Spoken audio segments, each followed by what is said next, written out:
Hello and welcome to Past Your Bedtime. My name's Bev. If you've listened to this podcast for a while now, you will have heard some of my guests refer to the term regenerative agriculture on more than one occasion. The term itself is the subject of derision among some who've yet to be convinced of its merits. Some believe that as a farming system it may not deliver strong yields. For others, it lacks the disease resistance that would support rolling it out at scale. When I mentioned it to a farmer at a recent vintage tractor event, he stated with typical Yorkshire bluntness that it was all environmental bollocks. The term regenerative is often scoffed at as some kind of hippie hobby farming pursuit, to be played at by smallholders who would attach a cutesy label to their produce, enabling it to command a higher price. As a child, I remember the birth of marketing a new kind of product in the supermarket that was labelled as organic. I also remember my mother suggesting that it was all a bit of a con and that this overpriced version of food didn't last, and she wasn't going to buy food that would oftentimes end up being thrown away because it'd gone mouldy inside 3 days. There may have been messaging around its nutritional value, but I don't remember any conversations about that or any determination that it tasted any better. I do remember, though, that fruit and veg grown at home tasted better, and that a summer pudding made with homegrown strawberries or a salad bowl filled with crisp lettuce leaves pulled from the ground that morning was the stuff of dreams, and that Dad had toiled endlessly throughout the year, preparing, turning, feeding and weeding the small patch of ground where these things were grown. This skill of creating the most delicious, colourful and beautiful bounty came naturally to this blue-collar sheet metal worker in his small suburban garden. The compost heap, the homemade plant-based liquid fertiliser, both acting as rocket fuel to rev up the results that would transform any meal. So what was going on here?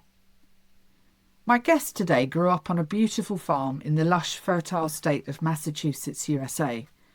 Dan Kittredge would work on the family's organic farm as a boy and then as a young man, simply not wishing to do anything else.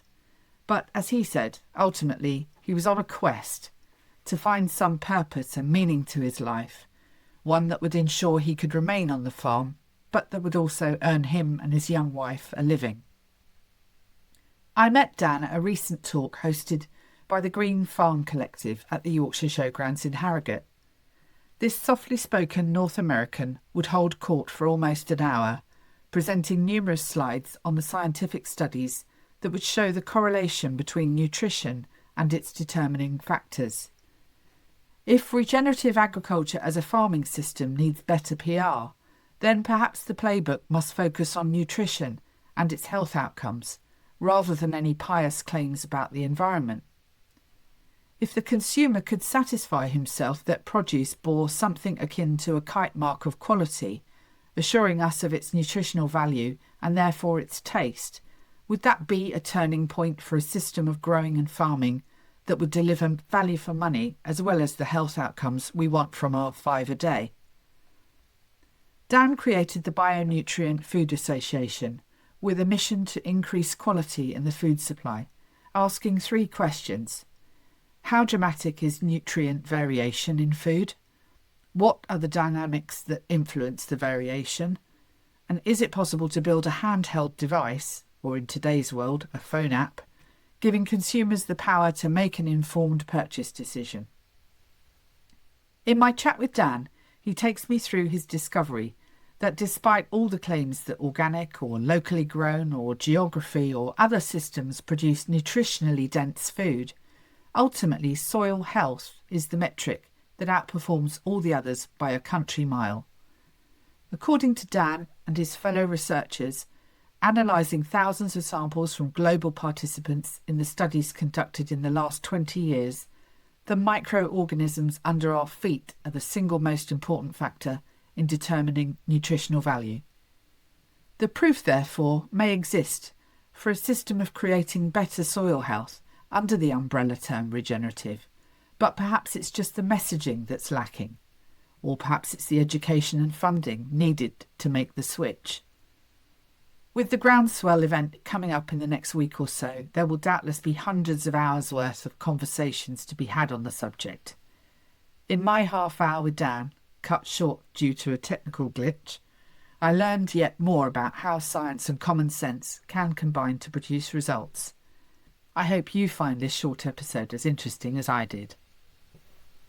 When I saw your talk, as inspiring as it was, I thought, well, there's a thing that I had never consciously even thought about, the nutrient value of crops.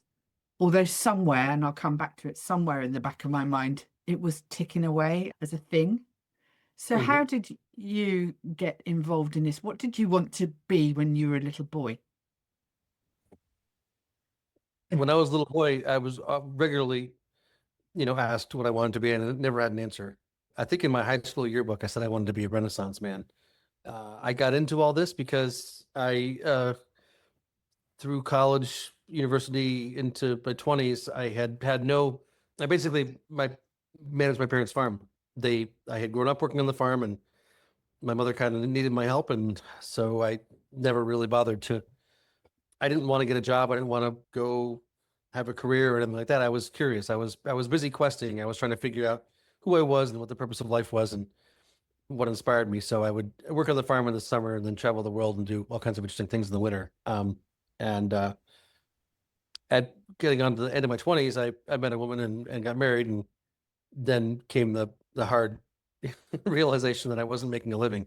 I was, working my parents' farm 6 months of the year, but that was not enough to make a living. And Uh-huh. the only viable skill I had was farming. And I got to think about the fact that most of my crops were not flourishing, and that was why the economics weren't good. And so it was starting to understand how to cause my plants to flourish, which involved a lot of research and study and going to conferences and reading books and attending seminars and things like that. And a part of that rabbit hole was this concept called BRICS. It's a bricks refractometer. It's been around for almost 200 years, and it's a very simple way of measuring relative plant health, which can tell you susceptibility to insects and disease, but also you can measure the part of the plant that you eat, and it'll tell you relatively how nutritious it is. So Uh-huh. high bricks readings and low bricks readings connect with flavor, connect with shelf life, connect with nutrient levels, connect with human health and soil health and farm viability.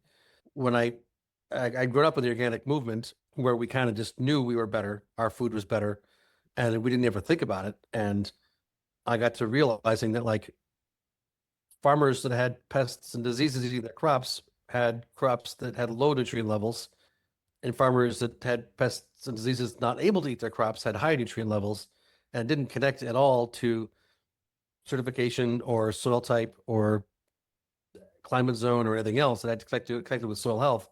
I was like, wait a minute, isn't this the whole point of farming in the first place, is to grow food that's for our nurturing and sustenance? And Mhm. why is no one talking about this?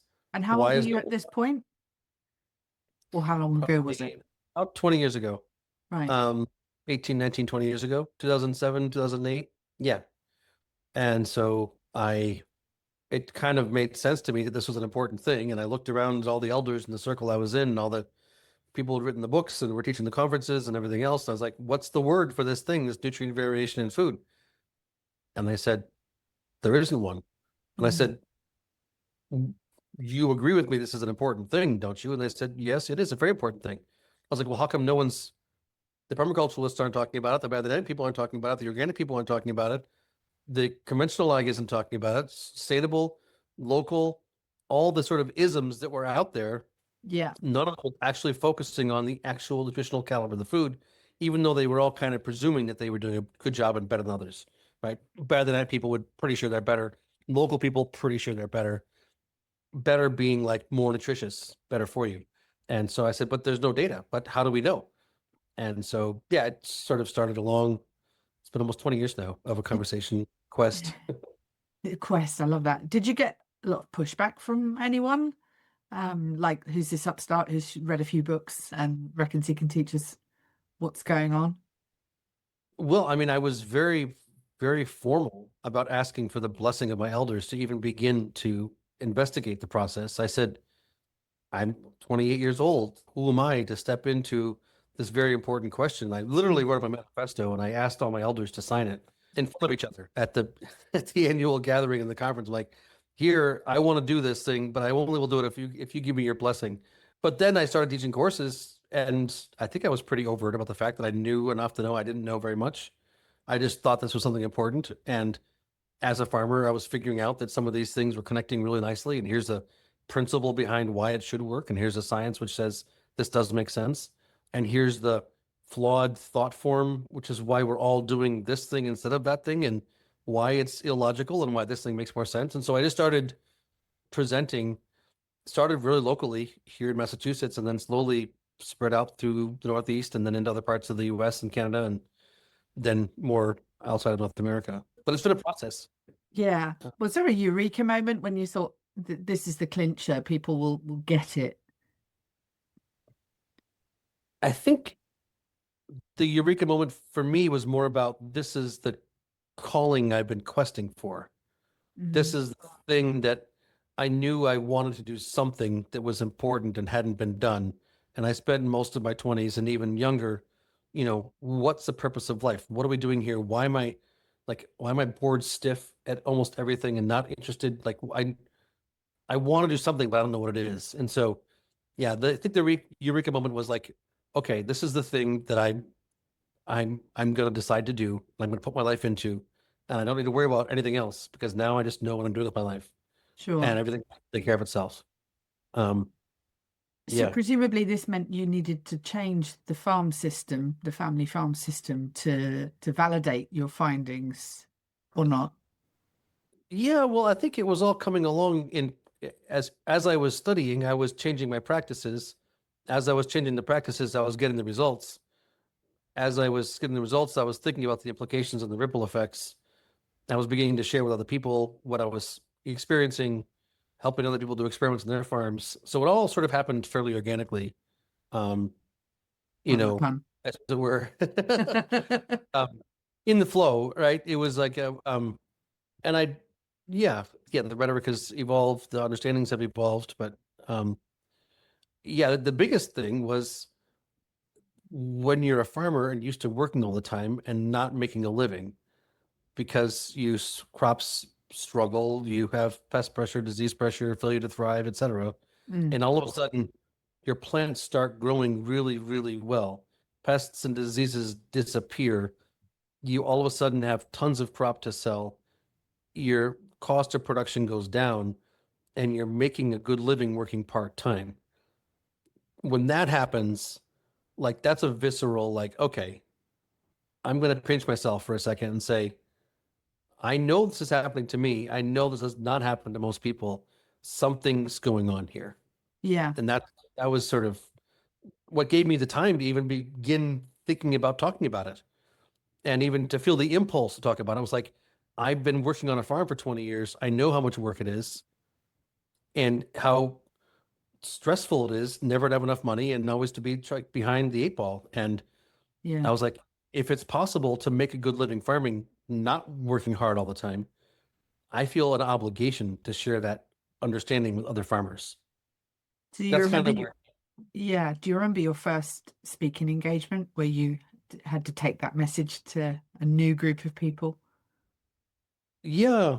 Well, I think my parents ran the local organic farming organization. They sort of helped run the movement here in New England. So they ran the annual conference, and there was like 150 workshops a year that were part of the annual conference. And so I basically had applied to present one of those workshops. And yeah, it wasn't a particularly cogent presentation, but I sort of brought forth all the things that I was experiencing and studying and concepts and principles and things. And then, a farmer who was part of a an education center, farming education center in New York State, invited me to come down and speak there for half a day. And I went down there and spoke for half a day. And then somebody up in New Hampshire said, "Hey, would you come do a course up here?" And so it literally was like just grassroots, word of mouth, bubbling up. Yeah. Other farmers struggling, hearing these concepts that kind of made sense. Same people had read the same books I was reading. I was part of a network already because my parents ran an organic farming organization of some of the people who were thinkers and movers and shakers and stuff. So it helped. Talk to me about organic. I recently, well, I think it's about September time, that there was a campaign happening about promoting buying British, buying seasonal, buying local produce. And so I decided to just take stock of what was going on with my shopping habits. And I don't eat a lot of fruit. So there's a reason I don't eat a lot of fruit, because it doesn't taste very good. It should taste good, should taste great. Fruit should taste Um, amazing. I can only remember it tasting fantastic when I've been overseas, Hmm. in the Mediterranean, in Florida. Okay, some tasty, delicious fruit. Did this little experiment. I looked at the varieties of apples that were on sale in my nearest supermarket, part of one of the bigger supermarkets. I think there were 6 varieties of apple to choose from.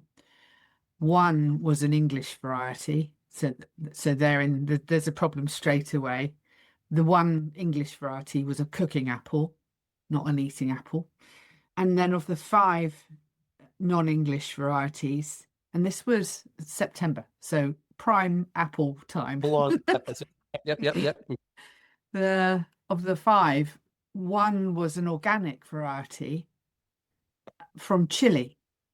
Now, I know organic is about the method of horticulture, but it was jangling in my head that it's just like just the opposite of everything I would expect organic to represent, in that it had been shipped across the world from South America. So Which harvests in earlier in the year. April. Chile harvests their fall apples harvest season is in March or April or May. Right. So what you were getting in September in the UK had been sitting in storage for 6 months. You can be Yeah. pretty much positive about that. Yeah. Yeah, So it exactly. all just seemed to be wrong. And I wouldn't have been the first person to point this out, but it just comes back to that element of no wonder. So I'm put off. I know fruit is good for me and I should eat more, but I'm put off at every step of the way by the system that I'm trapped in, if you like. Yeah. And vegetables are the same thing. Tomatoes don't oftentimes taste good. It just the basic things, lettuce oftentimes does not particularly have a good flavor to it. And may not have any flavor, Mm, but all these things we are wired with these monitoring systems called noses and tongues, right? We are evolved to discern what is good for us based on its inherent flavor. And when an apple has flavor, that's your instinct, your thousands of generations of evolution, training for this is better for me. Those yeah. compounds that correlate with flavor only occur when a bunch of other good things are happening. So the Mm, reason you don't like your because they aren't that good for you. Not that they're better for you, not that they're worse for you than like Snickers bars or M&Ms, right? uh-huh. Processed product junk. That's not good for you. 100% not good for you. But most of our fruits and vegetables could be massively more nutritious. And that's a lot of the work we've done in our organization is to measure that. How big is the variation in nutrients like copper and calcium and iron and phosphorus and antioxidants and polyphenols and all kinds of different nutrients. And it's like this carrot will have 5 times as much, whatever it is, sulfur as that one, or 20 times as many polyphenols as that one. It's not 2% or 20%, it's 20 to 1. You have to eat 20 of these carrots to get as many polyphenols as if you eat one of those carrots.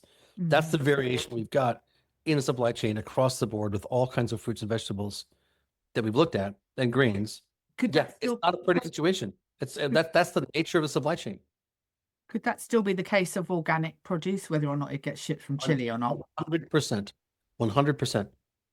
We found Why? no correlation between why? Because the thing that causes a plant to have high levels of nutrients in it, for that plant to be healthy, is the function of its microbiome. The gut health of the plant connects to the health of the plant in the same way the gut health of the human connects to the health of the human, or the chicken, or the cow, or the dog, or whoever. A microbiome that actually has a powerful impact on overall system function. And just because you're not using chemicals in the organic system does not mean you have a high level of function of your microbiome. You can engage in tillage, you can use lots of fertilizer, you can use insecticides and fungicides, just organically approvable ones. You can engage in the whole mass production protocol that is dominant agriculture right now from an organically certified perspective and get similarly mass produced, nutritionally devoid food. So organic does not connect to nutrition. And Sorry to say. and that's the big misnomer for the man in the street, And the local, uninitiated. I mean, buy British, right? The red tractor label, Yeah. buy local because somehow that's supposed to be better. If you're supporting local farmers, I'll grant you better on that. But how big are the farms and how much are they supporting their local abattoirs and bakeries, or is it all completely industrial? And all farmers are basically taking part in an industrial system. Don't make the mistake of thinking that red tractor means more nutritious. No. It means that food was produced in your country. But if it was produced in an industrial manner where toxic chemicals were applied to your waterways, so what if it was a local farmer? They still only got 6 cents on the dollar or the pound, and 94% of that money went to the middle people. Right? You're still not necessarily taking part in a holistic, healthy, ecologically beneficial, more nutritional supply chain. Yeah, yeah. So Yeah. when did this turn into almost what is your life's work now? Because around the Nutrient Institute, am I right? Yeah. Who you work for, how did that turn into presumably a paid job and Mrs. Kittredge was a bit happier? I mean, we're making pretty good money farming. That was the exciting thing. Working part-time farming, making an honest living is kind of a fulfilling thing. I founded the Bionutrient Food Association in 2010 as an educational organization to do workshops and teach courses. And we ran a conference for a number of years. We've got a YouTube channel with tons and tons of recordings and, all kinds of education stuff. And by 2017, we had worked with a lot of farmers in a lot of places. And it sure looked like this was true, that by working with the biological system, overall system function goes up. Cost of production goes down, soil health improves, pest and disease resistance improves, flavor, shelf life, profitability, all these things improve. And so we're like, how do you bring this to scale? And that's when we started the Institute, was with this idea that if people who buy food could know this apple versus that apple, this carrot versus that carrot, this beef versus that beef, this milk versus that milk, if you could know where each sample stood in a continuum, if you knew of the 3 brands of milk on the shelf, this one is 15 out of 100 from a nutritional standpoint, this one's 35 out of 100, and that one's 80 out of 100, you might choose the 80 out of 100, even if it didn't necessarily, like our thought is if people could actually know.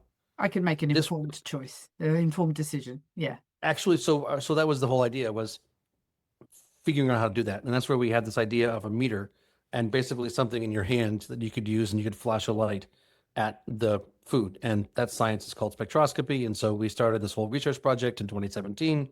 We built a spectrometer, then we built a bunch of labs, then we tested a bunch of crops from across 2 continents, thousands of samples, hundreds of farms, dozens of crops, and overlaid it all and tested the meter and connected to what was the causal factor and genetics and soil type and brand and everything else. And it was nutrient variation is massive. Soil health is what connects to nutrient variation, not distance from the farm gate, not soil type, not climate zone, not certification, not genetics, not point of purchase. None of that stuff connects. The only thing that connects is the level of health in the soil. And we showed with our little handheld meter that you could actually hold something in your hand that you could afford, and you could flash a light at the food and get a reading on your smartphone immediately, which told you this carrot has this level of antioxidants. This, you call it zucchini? Courgette. Courgette, you guys call it courgette. This Yeah. courgette level of polyphenols, whatever. Yeah. So See, now, so I'm completely ignorant. That whole shining a light at something and it giving me a reading, it just is absolutely mind-blowing. But presumably that is a spectrometry, I can't say the word, is a long-established science.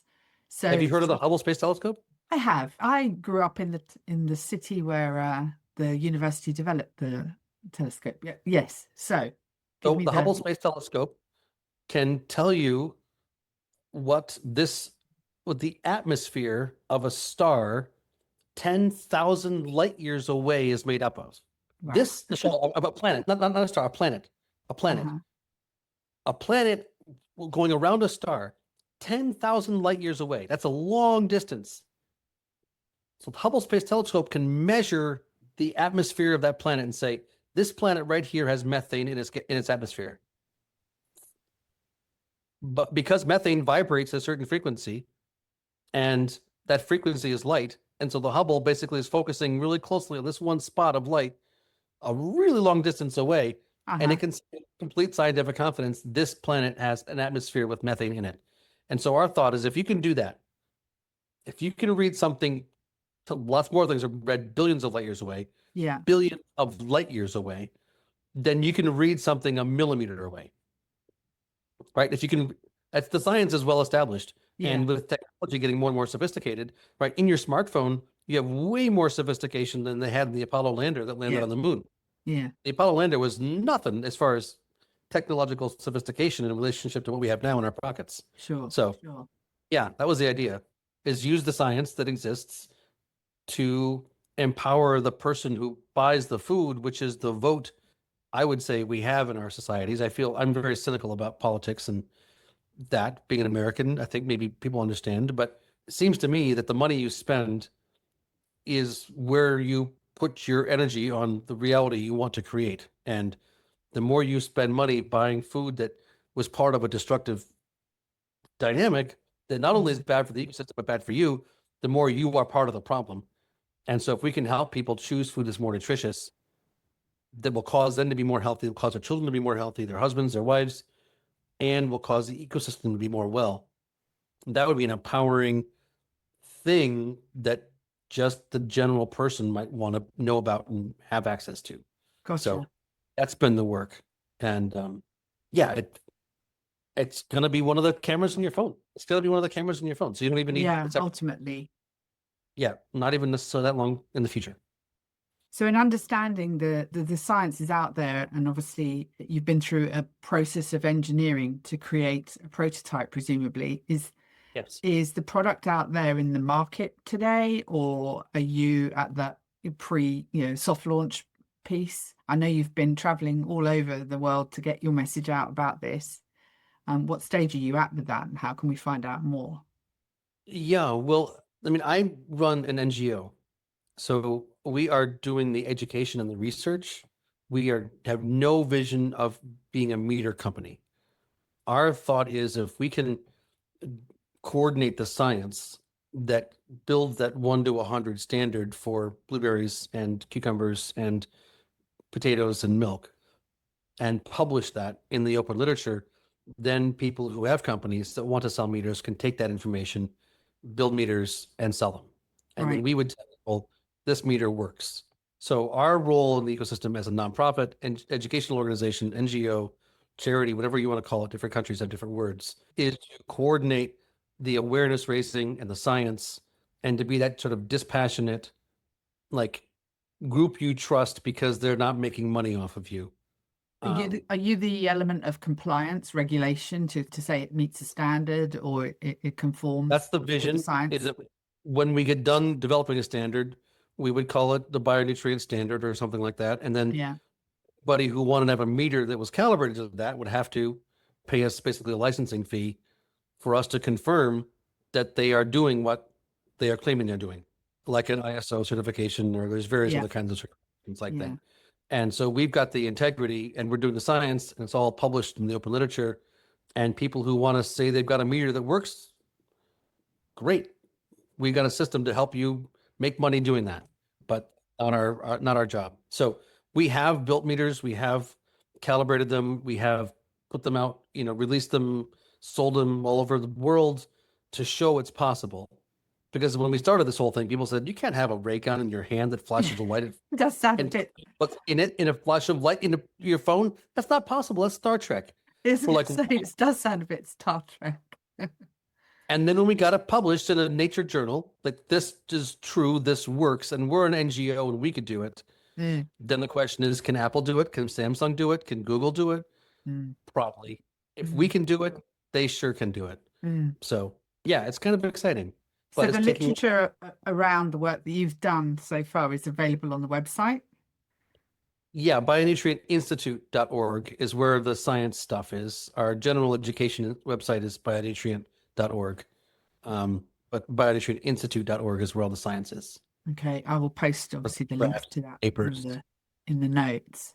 I honestly could probably geek out and talk about this for a lot. Well, less me talking, more me listening, but certainly do that for hours. But we will probably need to. Technology is against us today, of the internet We kind. can reschedule for a second version if you want. Yeah, Yeah, that might be cool, you know, because as you can tell, for me, I'm thinking on the spot of I spoke with a gentleman recently, actually in the subject of organic soil health and regenerative agriculture. And I really, really want to understand it, but I didn't do terribly well at chemistry or biology or any of the ologies when I was at school.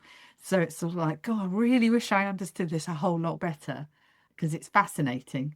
So I we, don't think you have to understand the science oh, in come on, no, such an uptight I fashion. like to. It, it's actually kind of intuitive. A lot of the basic principles are intuitive. What I like to say for starters is it looks like indigenous cultures, whether you want to look at North America or Australia or South America or Africa or anywhere you want to look, historically, with no lab coats and no PhDs, They got we're it. able to optimize ecosystem function to a very high degree, very high degree.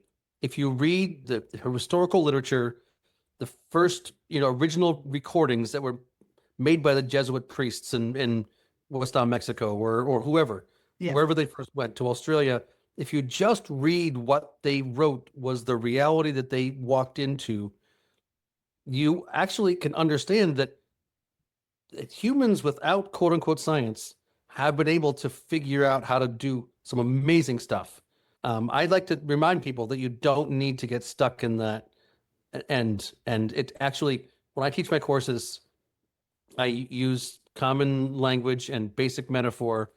Like I like to say, if you were to have a cat and you were to take a plastic bag and zip tie that bag over the cat's head for 10 minutes, you'd have a dead cat. Yeah. And most people understand that. And I say, guess what? Microbes in the soil need air to breathe. And so if you can't put your hand into the soil because it's too tight, if you can't work your hands in there, that means the billions and trillions and quadrillions of organisms who would like to be in that soil are dead because they asphyxiated.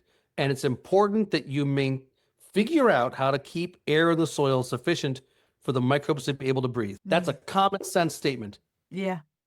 Great. Take a cow and don't water her for a week. Take a cow and don't water her for a week. She's probably going to be a dead cow.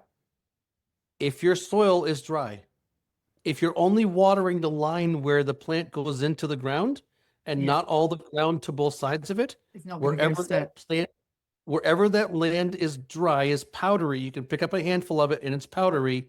The microbes have all died because you were responsible for massive genocide by creating a reality where there was insufficient water in the land. Yeah. Your responsibility as a caretaker is to ensure the environment for microbes to be able to flourish. And when you do that, nature will do most of the work for you for free. And so you don't need fancy science.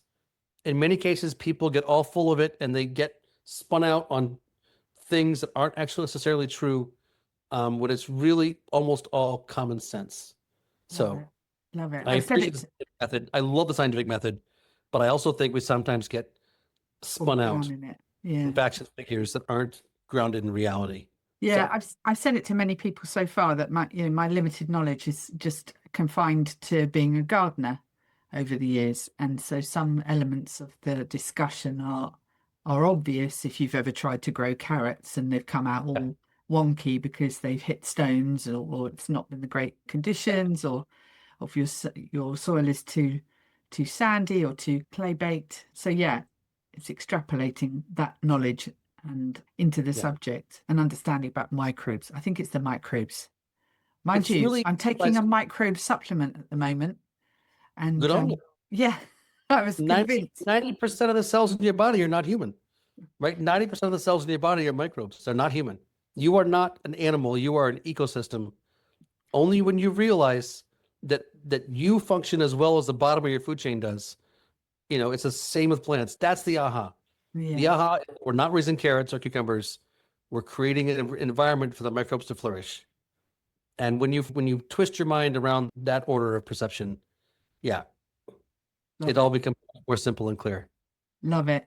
Listen, irrespective of whether we get to do a part 2 on this, I thoroughly enjoyed just catching up with you, albeit briefly due to technical difficulties. That's what I was trying to say. At the third time of trying to get our call to connect, ultimately we'd fall victim to the 40-minute cut-off you get with the Zoom free version. Never work with children, animals, or video conferencing software, they say. It was, however, a pleasure to talk with Dan, a man on a quest. If you'd like to read more about the science of Dan's life work, check out the resources on his website, bionutrient.org. As I mentioned at the beginning, next week sees the start of the Groundswell event in Hertfordshire. I predict it'll be its biggest year ever, as more and more people search for answers around sustainability, regen, and food production. I'd be interested to hear from you if you're attending. Drop me a comment. Well, as this week's heatwave turns to thundery showers and more bearable temperatures, harvesting will be on many a farmer's mind. If a tractor holds you up on your way home from work, remember they probably have some long evenings still ahead of them. And if it is past your bedtime, well, perhaps it's time to turn in. Until next time.